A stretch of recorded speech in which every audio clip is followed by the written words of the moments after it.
Okay, so good morning. Today's daf is daf Kaf Bet 22 in daf Yomi. We are at the bottom of Kaf Aleph Bet, 4 lines up from the bottom. Any famous rabbis We're today? gonna have yes, Rav Yosef and Abaye are gonna appear a bunch of times. Rav Yosef was a rabbi who was Abaye's teacher, and then he went through some health issues and became blind and forgot a lot of his Torah, and often Abaye would help him remember. So that's just a little bit of background on the two of them. But in any event, let's get going. Here, I'm going to share again my document. No, nobody of that name, I don't think. No. So, all right, here we go. So in the Mishnah on Daf Kaf Amud Bet, we learn that one can prevent a neighbor in your courtyard from opening a store in that courtyard. Right? One could understand why, right? We don't want to mix business, residential with commercial. Now, on the other hand, remember that Mishnah also said, but you can't stop them from manufacturing. So it's actually interesting, right? Now, this is pre-industrial, so manufacturing might not have made quite a same kind of scale, etc. But you can't stop them from manufacturing because at the end of the day, That's his livelihood. There were all exactly that was his livelihood. There was a marketplace, and so that was the place for selling, but there wasn't a manufacturing district. And so as a result, people's manufacturing was home-based manufacturing. So, one could argue that those same principles would say nowadays that you couldn't even do manufacturing in a particular location. It's interesting to think about it from that perspective. We won't go deeply into that because, of course, this is Daf Yomi. That's not the idea here. We're just trying to have opportunity to really see all of the issues through the Gemara's eyes and have a chance to sort of go through the entire Gemara together. But based on that Mishnah, we had the question about the ability to restrict competition, and indeed, yesterday's daf really covered a lot of the halachot of what is known as hasagat gvul, which often refers to sort of moving the boundary marker, but it is that's the literal translation, but it really refers to invading somebody's competitive area. And so to what degree do we say that we preserve competition and enhance competition, or what do we say? No, somebody has an ownership interest in the business that they already have and in continuing that business. And so we're going to see that there are certain circumstances when we allow competition and when we don't allow competition. So we ended yesterday, again, Rav Huna Bar, the son of Rav Yoshua, said that residents of one town can prevent out-of-town merchants from competing unless they pay the local taxes. Okay, and that was and we're going to see the context there. We ended yesterday by noting that when it comes to preventing people in another mavoi from competing, meaning in a different neighborhood, you have different, each courtyard, you have several courtyards that open on a single alleyway, and then that alleyway opens to the main thoroughfare. The main thoroughfare, you can access other alleyways. Right. And so the question is when it comes to those other alleyways, if somebody in a different alleyway wants to come and compete in your alleyway, are you able to prevent them? And the Gemara concluded that we're unsure about that. It remains unresolved. We said teku.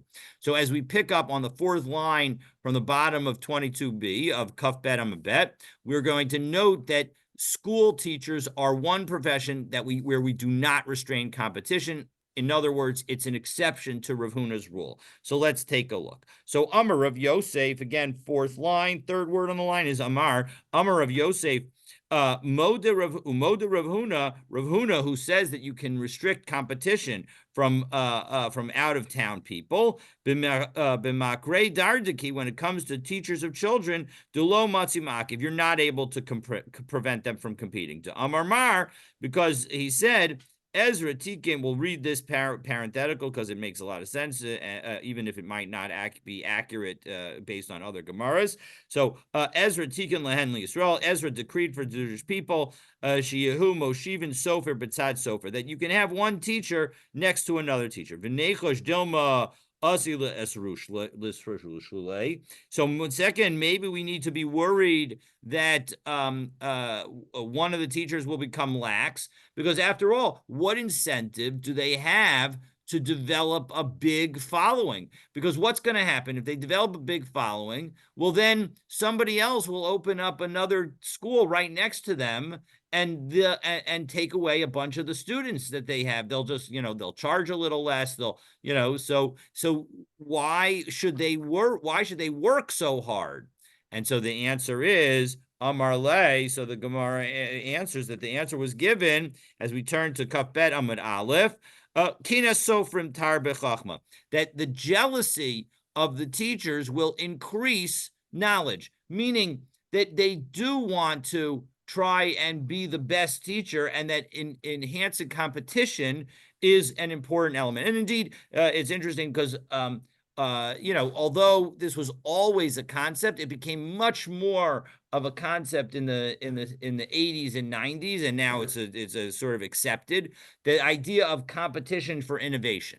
That it used to be thought, well, do the firms actually compete with respect to anything? And they would worry only about existing products. But at some point they realized, well, we also have to be worried about what's coming down the line. And this is highlighting that Kina Sofrim, this idea of competition among ideas. Of course, that's a fundamental principle of the First Amendment, that we have a competition among ideas in this country. So that you can see that concept. It's not a new concept. It's an ancient concept. It's not just from the 1776, but it's really the Jewish people have held that concept for many, many years. So that's that. Now we're going to go to other exceptions, and we're going to have a series of them.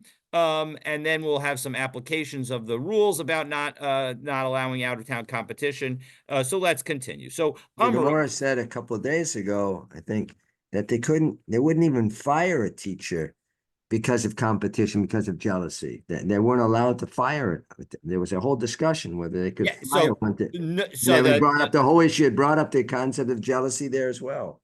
Well, the key aspect of that was dealing with whether or not one needed a warning with respect to firing a teacher. And I think that we saw that, and it may be that we're going to see that today. But the bottom line is that you don't need to warn teachers about firing them, because they are always considered pre-warned because of the importance of the role that they play. In fact, maybe we'll see that. Well, that was about the doctors and bloodletters, right? They were already pre-warned. Exactly. So we'll see. But they did mention the concept of Kina jealousy, that they wouldn't fire one, that he could still work. That I think that was there as well. Yeah. Okay. Could very well be.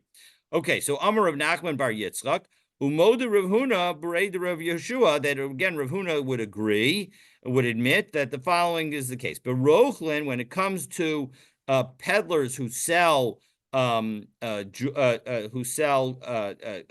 cosmetics, hamachazirin ba'ayarot, that go from town to town, delo matzimak, if you can't stop them from competing.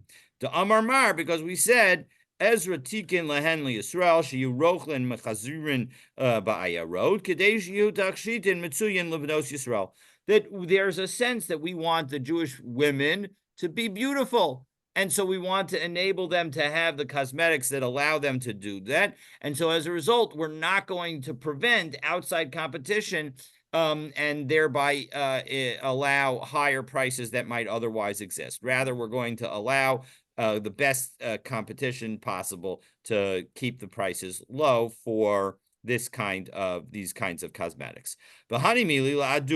Now, this is talking about when you go around, that the peddlers would go around. But we would not allow the peddler to go into a particular mavoi and then set up permanent competition in that location, because that would be unfair to any other local competitor in that mavoi. So they could just go around and compete on a house-to-house, neighborhood-to-neighborhood basis.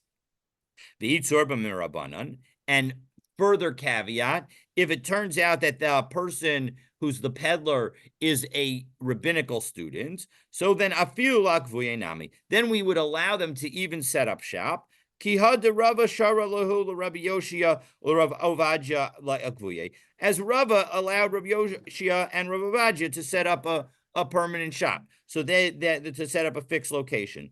And that's not according to the strict letter of the law, meaning that for a typical person, this would not be allowed. But when it comes to a rabbinical student, so then it would be allowed. Rashi says, Delo Gilgaza, 1, 2, 3, 4, 5 lines down in the narrow lines. El Lifnim Mishuras Adin. That is goes, this is within the limits of the law. We're trying to be extra careful, meaning we're trying to show extra respect to the rabbinical students. My taima Kavan Durabanan Asulatardu Mirgir Saihu.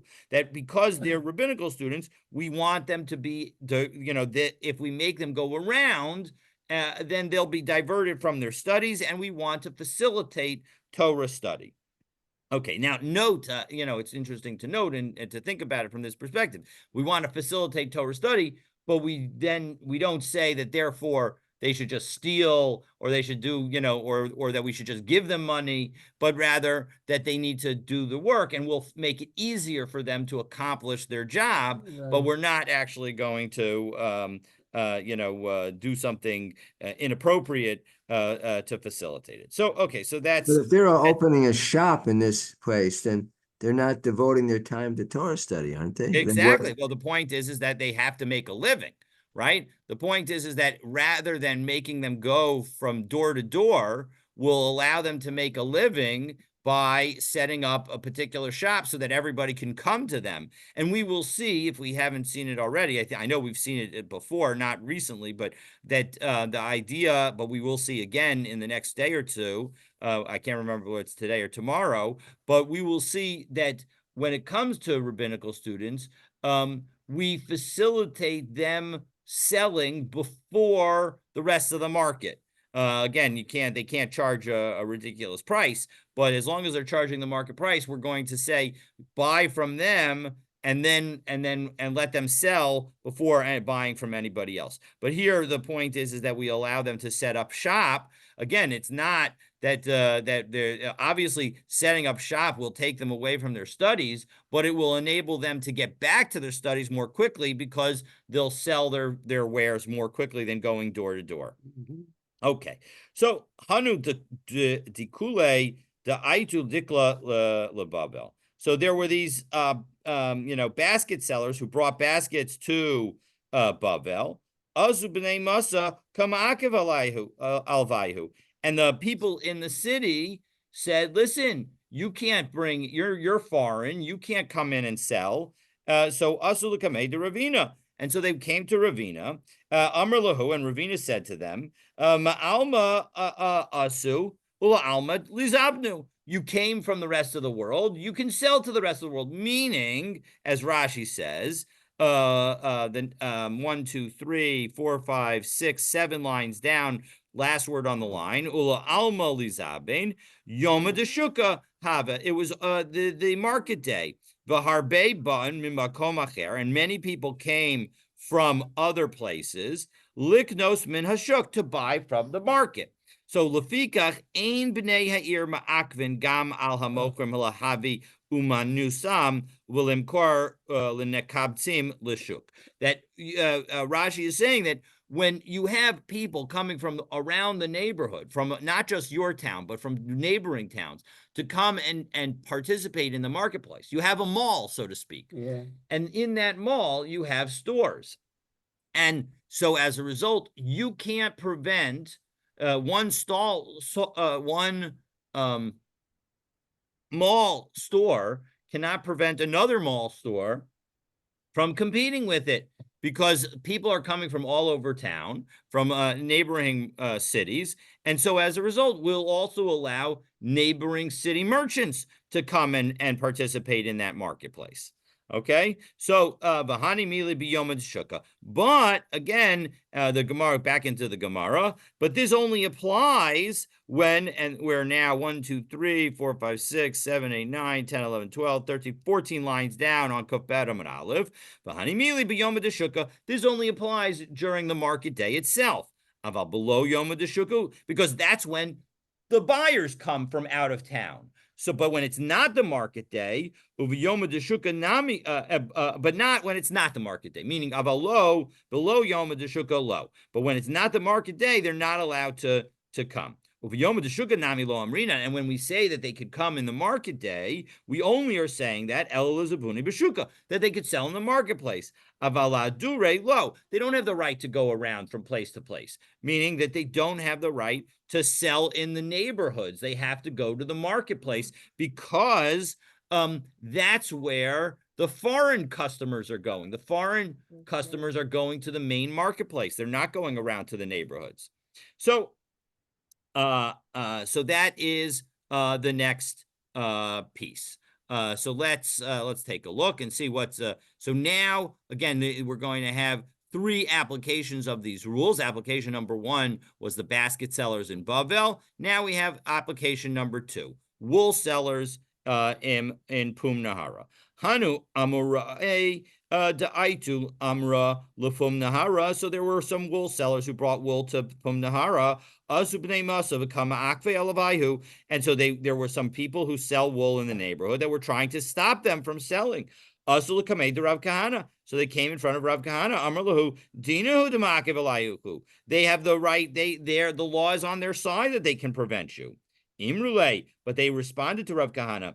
Islan Ashrai. We have sold on credit. Rashi explains. So if we sold on credit, we need to collect the debts. And in the meantime, Rashi explains, we need to make a living. So how are we supposed to make a living until we collect our debts? So Amar Lahu, Rav Kahana explained, Zilu Zabnu Shiure Chaisaichu, that you can go and sell what you need in order to live. And you can do that until you collect your debts, and then you need to leave. Meaning that if in fact you something is requiring your presence in this town, yes, we're going to allow you to sell so you don't have to become a beggar, but we're not going to allow you to sell more than that because again, the principle is that you need to be a local in order to be able to sell locally. You have to be subject to all the local taxes, all the local restrictions, etc. Okay, case number 3. Rav Dimi minaharda atu grogrot bisfina. Rav Dimi took some dried figs by ship, and he took it to the place where the Reish Galusa lived.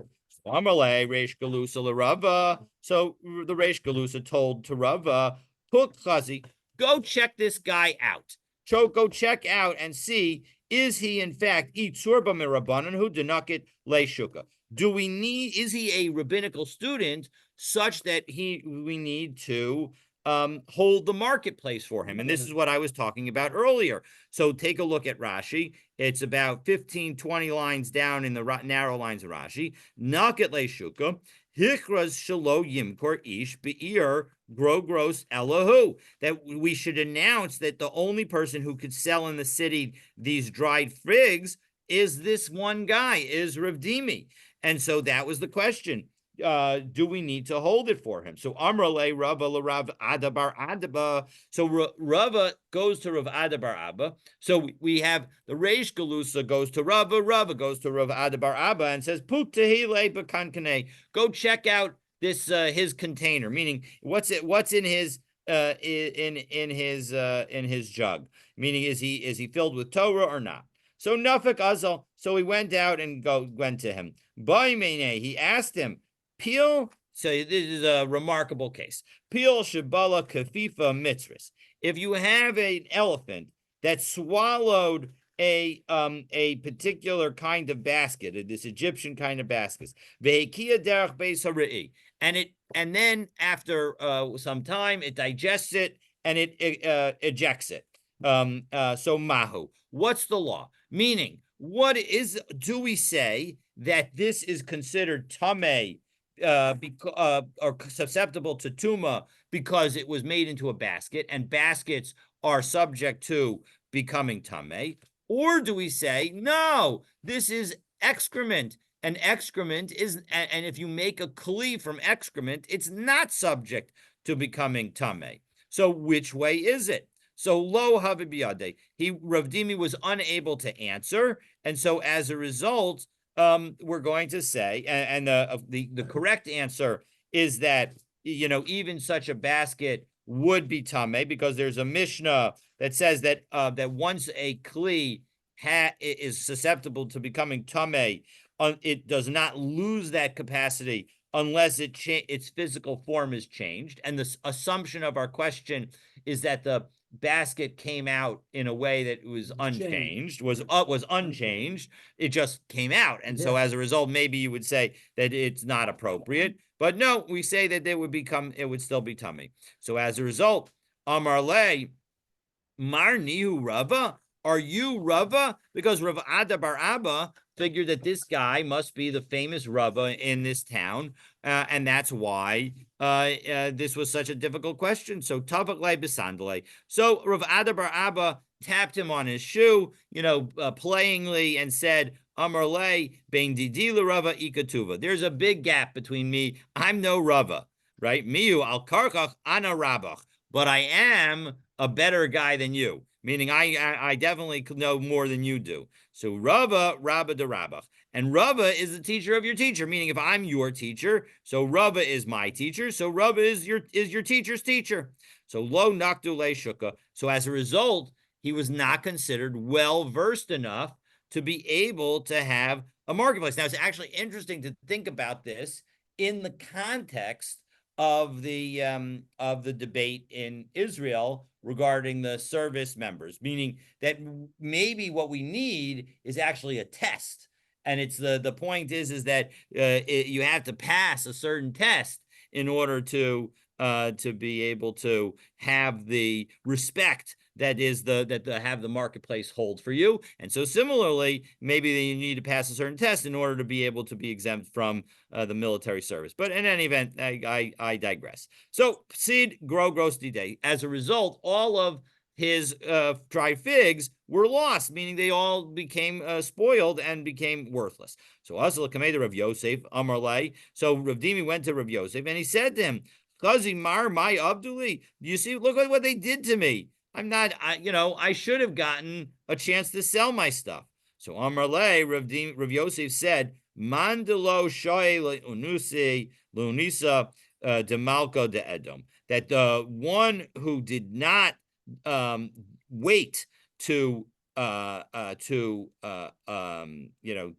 deal with the humiliation of the king of Edom, lo nishaya lo nisach. He's that, namely God. That God will not wait to deal with your humiliation, to the suffering that you had.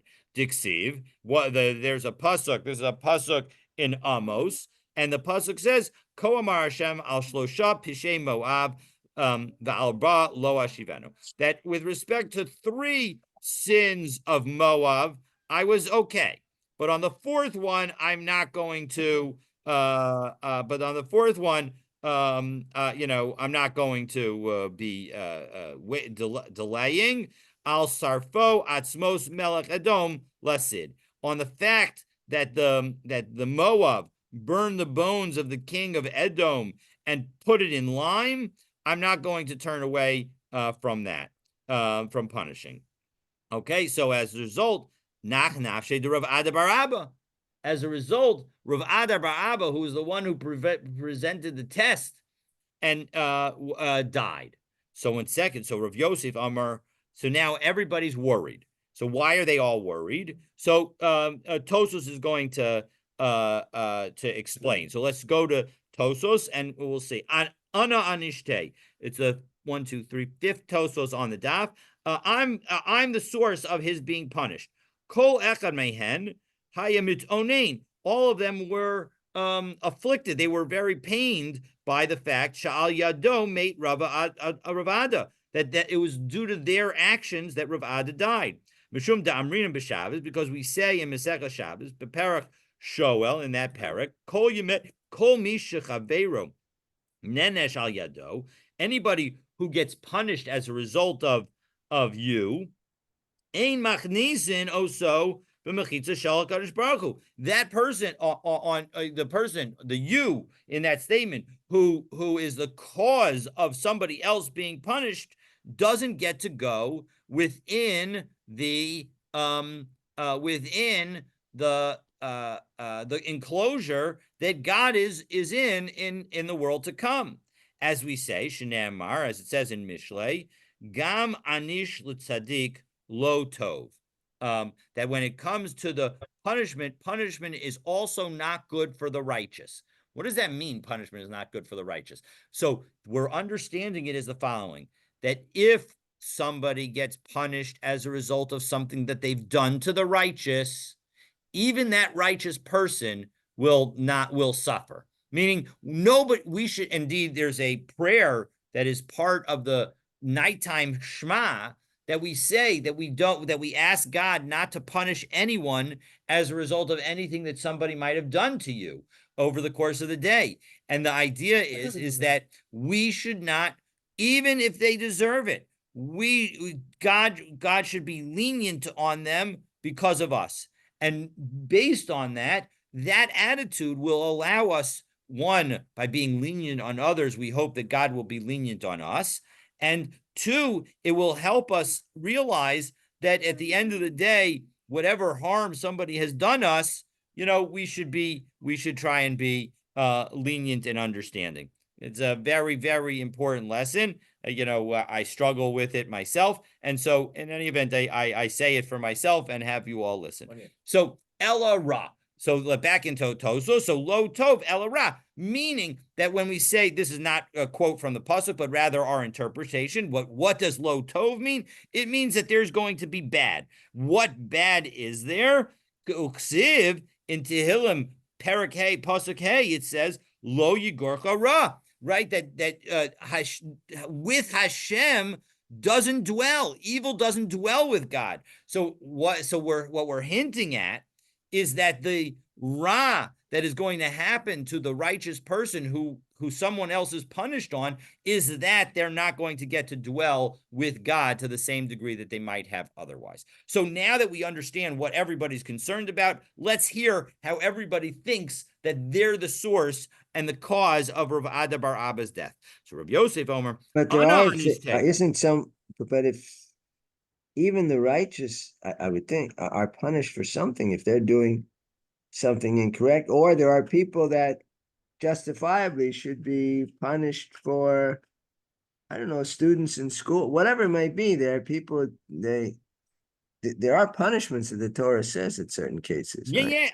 yeah. Are you going after the fact that maybe the pasuk in Mishlei, which says Gam Anush L'Tzadik Lo Tov, that a punishment for the righteous is not good, could be understood more literally as meaning a punishment of the righteous, meaning that sometimes the righteous will be punished because they've done something wrong? Could be. Yes, I don't disagree with that interpretation. This is obviously an interpretation of drush, not necessarily the literal meaning, but this is the way that they take it. And so as a result, all of them are concerned about this concept of being the source of the punishment. So let's take a look. So the Gemara talks in another question that Moshe Rabbeinu struggles with God. He says Tzadik Rav, Tzadik Tov, Tzadik Rav. What is it? What's it say? Yes, God. And Rasha V'Tovlo. Yeah, Tzadik Rav V'Tovlo, Tzadik Tov V'Ralo, I think, right? Right. It's Tzadik V'Ralo and Rasha V'Tovlo. How do we have righteous that has something bad happen to them and have something good that happens to the people who are wicked? So yes, 100%. And that's exactly the interpretation that we're offering is saying that bad things shouldn't happen to a tzaddik. But the bottom line is that we're saying that on some level, when a tzaddik wants somebody else to be punished, that's doing something wrong. And so as a result, there is something wrong with that they've done. And so therefore they could be punished. So, again, there's a little bit of circularity to this, but the bottom line is that everybody is going to be concerned that Rav Ada bar Abba was punished as a result of them. So let's pick up fourth to the last narrow line on Kaf Bet Amud Aleph. So Rav Yosef Amar Ana Anishte. It was because of me he was punished. De Ana Latise. I cursed him. So Rav Dimi Minarda Amar, Rav Dimi said, no, Ana Anishte, de Afsid Grogros Didi, because he caused my figs to spoil, and so as a result, he was punished due to me. Abaye Amar Ana Anishte. Abaye says, no, he was punished because of me. De Amar Lahula Rabbanan, because Rav Ada would say to the students, Ad Magrin Misu Garme Bi Abaye, instead of chewing bones in the house of Abaye, Tuich Labisra Shamina Beirava, come have some fatty meat in the house of Rava, meaning you'll learn more from Rava than you will from Abaye. So this was an effort to steal students away. For Rava Amar Ani Anishte. No, Rava says he wasn't punished because of you. He was punished because of me. Debi Hava Azil Labi Tabcha Lamishkal Umsa. That Rav Ado bar Abba would go to the butcher to buy meat. Amar Lahula Tabche. He would say to the butcher, Ana Shekilna Bisra Mikame Dishmei de Rava. I should take my meat before the servant of Rava. Ana Adivna Mine, because I'm greater than him, meaning I'm greater than Rava's servant. But of course, he's not greater than Rava. He admits that he's not greater than Rava, but he didn't realize that, of course, Rava would be waiting for his servant. So as a result, he was disrespecting Rava. Rav Nachman bar Yitzchak Amar, Rav Nachman bar Yitzchak says, Ana Anishte. He was punished because of me. So what was the story? The Rav Nachman bar Yitzchak Reish Kala Hava. Rav Nachman bar Yitzchak would give these special Kala lectures. These Kala lectures were often lectures that would happen on Shabbos, where everybody would be able to come. Kol Yoma Mikame Dineo Lachala. Every day when he made these lectures, Marhit Bahade Rav Ada bar Abba Lashmaite. So he would go through the lesson with Rav Ada bar Abba, Bahadar Ayalakala, and then he would go in, meaning it's good to practice. This shows that it's important that before you do a performance, you should practice. Hahu Yoma, on that day, Naktua, Rav Papa, Rav Huna, Bereda Rav Yoshua, Rav Ada bar Abba. But on that day, Rav Papa and Rav Huna took Rav Ada bar Abba, Mishum Delo Hava B'siyuma, because they had missed some of the learning in a particular Masechet. We're going to see that it's Maseches Bechoros. Imrule, and they said to him, Emalan, tell us, Hani Shamaitas de Meiser Behema. Tell us about what the deal is with the Meiser Behema, which is the final chapter of Maseches Bechoros. Heiki Amrinu Rava. What did Rava say? So Amar Lahu, Hachami Rava, V'Hacha Amar Ravi Rava. This is what Rava said, and that's what Rava said. So Adahachi Nagale Rav Nachman bar Yitzchak. And so as a result, it was getting late for Rav Nachman bar Yitzchak to do his lecture, and Rav Ada bar Abba hadn't come. So below us say Rav Ada bar Abba. We'll read the parentheses in this case. So Amrulay Rabbanan Rav Nachman bar Yitzchak. So the rabbi said to Rav Nachman bar Yitzchak, Kum denagalan lama Yosef Mar. Why are you still sitting? We need to get your lecture going. Amar lahu. So Rav Nachman said, Yasivna v'ka natarna la arse de Rav Ada bar Abba. I'm sitting and waiting for the casket of Rav Ada bar Abba. Meaning, the only reason that Rav Ada bar Abba wouldn't be here is presumably he died. So Adahachi nafik kala denach nafshe de Rav Ada bar Abba. And at that moment, that's when the word came out that Rav Ada bar Abba had died. So Mistabra de Rav Nachman bar Yitzchak Anshe, that actually it seems like he was punished by Rav Nachman bar Yitzchak because, again, he's the only one who talked about death. And so as a result, it highlights, this is a lesson that we learned very well in Maseches Nedarim about the how every word we say is so important. we have to be careful with the words we say. Words we say really, really matter. So don't just say things that if they that aren't true. Don't say things that you don't mean. Don't say things. Don't suppose things that are bad. That's that you know, because you'll again enhance the likelihood that those bad things will come about. Be positive. Be an optimist. This is again another Gemara that highlights the importance of being an optimist rather than a pessimist. So back to trying to avoid harm from one to another. So we're going to have limits on where we place some walls. So one who has a wall next to another person's wall, lo yismach lo kotel acher. You can't put another wall nearby. Ela imkain hirchuk mimenu arba amos. Unless you distance from the first wall, your neighbor's wall, 4 amos. We're going to explain in the Gemara what this is talking about because it's not completely clear. Are we talking about where you will now have 2 walls next to the neighbor or 1 wall next to the neighbor? Unclear, but we'll clarify it very shortly. Hachalonot, when it comes to your neighbor's windows, Bain milamala, bain milamata, when it comes to whether above or below the window, bain kenegden, arba amos. You got to leave 4 amos of distance between the top of your wall and the window. We don't want you leaning to the right. We don't want you leaning to the left. We don't want you doing we don't want you bending down. We don't want you looking up. We want you to not be able to look into your neighbor's house. They deserve a sense of privacy. The kama, heiki samach. So 1 second. So back to our first case in our Mishnah, the Gemara wonders, what are we talking about? How are we talking about that it's nearby? After all, how'd the first one get there? The kama, when it comes to the first wall, heiki samach, how did it get to be so close to the neighbor's other wall? So Rav Yehuda, hachi. This is what the Mishnah is trying to say as we turn to Kaf Ben Amabet. Hachad lismok lo yismok. Haba lismok, excuse me. Lo yismok. If you come to make your wall close, you're not allowed to do it. Ella imkain hirkuk mimenu arba amos, unless you distance 4 amos. So we're effectively undermining the first part of the Mishnah completely. So that's exactly what Rava asks. Maskifla Rava wonders, Vaha misha haya koslo samach koslo chavero katani. It specifically says that the wall was near the wall of the neighbor. So how are you understanding those words? You're just making up something new. Elama Rava, so therefore Rava offers a second explanation. Hachikam Katani. This is what the Mishnah is trying to say. Mishaya koslo samach koslo chavero birchok arba amos. If you had a first wall that was 4 amos away from your neighbor's wall, the nafal, and then it falls, lo yismach lo kotel acher. You're not allowed to move your new wall to be closer to the neighbor's wall. Ella imkain hirkuk mimenu arba amos. You still need to maintain that distance of 4 amos in order to have the wall. Whose wall fell down?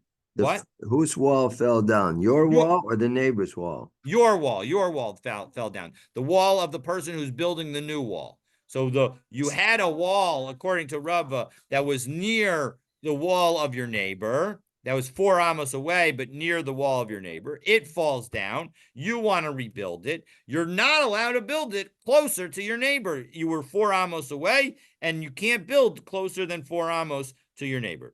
So my time. So what was the first? Well, how did this start in the beginning? Before that, but so now we have 2 walls. One fell down. Okay, you can't build it closer than it was before. But what about before that, when they were first building the 2 walls? So the same rule applies. You're not allowed to build within 4 amos of your neighbor's wall. Well, who was first? It does. Presumably, in this case, your neighbor was first because we're assuming that you have space on your property in which you could build the wall, right? The wall of your neighbor apparently is not a wall that divides the property, but rather a wall within your neighbor's property. And now you cannot build further towards your neighbor's property so that your wall ends up being closer than 4 amos away. Well, this brings back to it seems to bring us back to the machlok at the beginning of the parak, where what I think Rav and Abai once said, what even if there wasn't a wall there in the beginning, Correct. still can't Correct. build your 100%. wall close to there because there could be a wall. He could build it in the future, right? Correct. Correct. And so the question of where the first neighbor, where the neighbor's wall is the neighbor's wall on the board boundary exactly? Is it within the boundary, etc.? That is the discussion that the Rishonim have on this topic, and it's beyond the scope of our Daf Yomi. But that's exactly right as to how that machlokus would relate to where that first wall is. Obviously, according to Abaye, who I believe allowed you to build it all the way to the boundary, you would, that first wall could be at the boundary, but on your side of the property line. And according to Rava, even the first wall would have to be, presumably 2 amos within your property, so that the other person could build up to 2 amos away from their property line. And so the point is that you would end up with 4 amos in between. So my time, why do you need the 4 amos in between? The davsha dahava ma'ale lohasam. That because the walking over there, is beneficial to over here. Meaning that when we think about a wall, usually the wall gets there's some amount of wall that's within the ground, and the treading of the ground around the wall packs in all the dirt against the base of the wall to make sure that it's going to be a good foundation that is going to be strong. And so as a result, we want to facilitate the walking near the wall. And if we narrow the space between these 2 walls to less than 4 amos, you won't have that kind of walking. So Amarav. That seems to contradict what we were learning earlier about plowing and building, constructing water, that would weaken the wall, weaken the structure. No, we never said anything about walking. No, we didn't. You're right. We didn't say anything about walking. I agree. But nonetheless, if one is doing some type of action, and the Gemara lists places that seem to say that would weaken the wall. That's why we want to separate. But one can understand exactly the point. You're great for raising that, right? Because what were the things that would be a problem? The things that would be a problem were water. We're digging in the ground. Right. The problem is if you weaken the dirt, the packness of the dirt around the base of a wall, you would make things worse. Right. Here, we're doing the exact opposite of that. We're packing the dirt in a stronger way. So it's facilitating it. So that's exactly right. The point is that what are you doing at the base of the wall? It really matters. So Amar Rav, lo shanu ela kotel gina. What we're talking about is a wall of a garden. And the reason that we are talking about a wall of a garden is because what the Gemara is now telling us, according to Rav, is that we only need walking on one side of the wall. But we need walking on one side of the wall. But if you have a garden, you don't get to walk everywhere in the garden because you have plants, you have beautiful bushes and flowers, etc. And so the people are not going to be able to walk on the inside of their garden. They need people to walk on the outside wall of their garden in order to strengthen the wall of the garden. Aval kosel chatzar, but when it comes to a courtyard, impa lismok somech. In that situation, people walk all over the courtyard. They're going to be able to walk next to the wall on the inside of the wall. And so as a result, you don't need to separate in that situation. Rav Oshia Amar, echad kosel gina ve'echad kosel chatzar, imba lismok einu somech. Rav Oshia says, no, you cannot bring them the second wall close to it, even in a courtyard, because that's not sufficient. Now, why not? Let's take a look, and we'll see. Rabbi Yossi is going to explain that these 2 opinions don't actually disagree. Amar Rabbi Yossi Bar Chanina below Pligi. They don't actually disagree. Ha be'ir yeshana. One is in an old town, meaning where the earth is already packed down in most places already. So then when you have a courtyard where you're going to have continued packing on one side of the wall, that's sufficient. And habir chadasha, but on the other hand, when you have a new city where there is still more packing to be done on this around the wall. So then if you, even in a courtyard, we need to make sure that walking is possible on both sides. Okay. So that is that piece. And now we're going to ask two questions on Rav's understanding. What So about the Gina? I don't understand the Gina. If he leaves a space so between again, we're but talking you about want to pack the area down, right? Don't they so want to let's pack it that would strengthen the wall? So why right. does he? So let's talk about the Gina situation. In the Gina, you have a wall around your backyard, and in that backyard, you've got beautiful plants and flowers, etc. As a result of those plants and flowers, you are not able to walk next to the wall in every location. Wow. All right. And so as a result, in that situation, even in an old city, everybody agrees you need to give space around the wall to have so that people can walk on the outside of the wall, and namely you can walk on the outside of the wall to make sure that you pound the ground outside the wall so that the wall remains a strong wall, because you can't do that inside the wall. And so that's the situation. Unlike that, if instead of a backyard being a garden, your yard is a courtyard that you share with people, well, then there are no limitations on your being able to walk next to the wall in your courtyard. And so as a result, since there are no limitations on your ability to walk next to the wall in your courtyard, we're no longer concerned about people walking on the outside of the wall as long as it's an old city, because in an old city, people have walked everywhere. And so as a result, we don't need to worry about it as much, the foundation, as long as you can still walk on one side of the wall. Even in an old city, we don't want to prevent you from walking on both sides of the wall. If in an old city, if you can't walk on both sides of the wall, then we'll say don't build a wall. Okay, so that's the story. So it's not. But walking, apparently, I thought we said that walking helps the ground and then supports the wall. Yes, exactly. And that's why we need you to be able to, we always need you to be able to walk on at least one side of the wall. In a new city, we need you to be able to walk on both sides of the wall. So in a garden situation where you can't walk on the inside, so you need to be able to walk on the outside.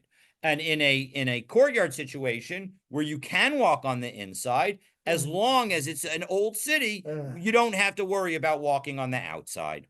Okay, so Tanan, we got to keep going. So Tanan, so we learned in the Mishnah. This is a Mishnah, the second half of our Mishnah on Kaf Bet Amud Aleph.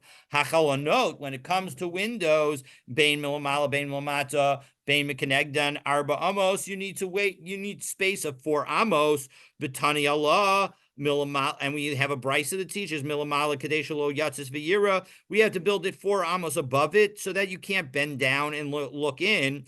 Umilamata shelo yama v'yira, and we need to do it 4 amos below the window so you can't stand on the wall and look into the window. Umikinegin shelo yafil, and you need to give at least 4 amos away from the window so that you don't darken the window. So it seems from all of this that the reason that we need to give 4 amos has nothing to do with walking and has everything to do with darkening the space.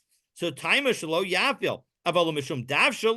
So how can Rava say that the basis of the 4 amos separation is about walking? It's clear that it's not about walking, it's about darkening.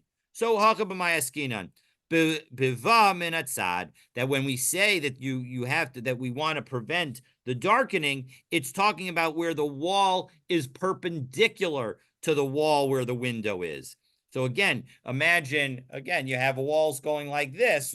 This is the wall that has the window in it, and then perpendicular to it, that's the wall that's being built. And so as a result, we're going to say that we have to be careful that we build at least that we have some distance in order to prevent prevent darkening. V'kama, how much distance? So the brisa, remember the brisa is the one that said that you need to do it to be away from the window so as not to cause it to go dark. So how much do you have to do? So Amar Yeva Chamua de Ashan Bar Nadbach Mishmei de Rav. So it was said in the name of Rav by Rav Yeva. So Kimlo Rochav Hachalon, the thickness of a window. And according to the Masoras Hashas, you add the word tefach here. So as a result, it's one tefach. V'halo matzis. Well, one second. In that situation, he could certainly look in. So Amarazvid, b'mader es koslo. We're dealing with a sloping wall. So Rashi explains we're dealing with a wall that is sloping, so you can't stand on it, and you can't lean on it. So Vaha Anan Tanan. But one second, what about our Mishnah, which specifically said Arba Amos? So how can you say that you need to give it only one tefach? Lo kashya, kamen ruachachat, kamen shtei ruchot. That when we say you can't build next to a window, you have to give it 4 amos. It's talking about when you have two walls on either side of a window. So in that situation, you need to make sure to give 4 amos between those walls. So Tashma, so another question on Rava. How again can Rava give his explanation that says that it's really all about walking? The kosel min mazchila arba amos. You need to. We're going to see in the Mishnah, the next Mishnah that's at the bottom of today's page, but we'll see it, God willing, first thing tomorrow, that a wall has to be distanced 4 amos from your neighbor's gutter, so that you can set up a ladder. So, taima mishum sulam. What's the reason? Because of the ladder. Aval mishum dav shalo. It has nothing to do with walking. So, haka b'mayaskinan b'mazchila mushba'as. We're talking about a gutter on a slanted roof, where the gutter extends from the edge of the roof. And so as a result, the 4 amos that you need to give, so imagine, right? Imagine a slanted roof with a gutter over here, right? The gutter is coming along here, and the wall of the building is right here. So if you had to only do 4 amos from the wall, so then you would be less than 4 amos from the edge of the gutter. And so what the next Mishnah is going to tell us is that you need to give 4 amos from the edge of the gutter so that you could set up the ladder. That's the idea. So as a result, again,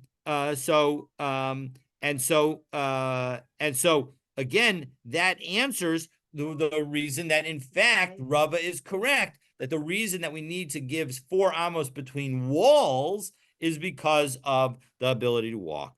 So the mishum davshahu, because if in that situation where the slanted gutter extends beyond the wall line, so then if you were only worried about walking, haka'azal v'asi tuse, people could walk underneath the overhang too. There would be extra space that people would be able to walk. And so as a result, you would not have a full 4 amos between your neighbor's wall and between your neighbor's gutter and your wall. And so as a result, we are now up to the next Mishnah. We just mentioned that the next Mishnah is going to address the space needed for a ladder. But for that discussion, stay tuned for tomorrow's daf.